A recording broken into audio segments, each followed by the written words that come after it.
how to survive in the Holy Land.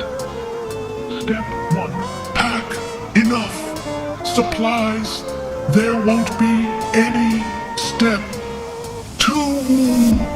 Do not let the Forgotten find you. They do not take kindly to foreigners.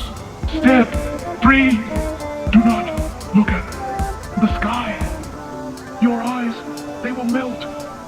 He is here. Cover your eyes. Cover your ears. Do not stop.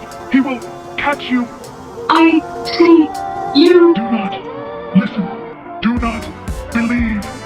The deceiver cannot harm your soul. He would never allow it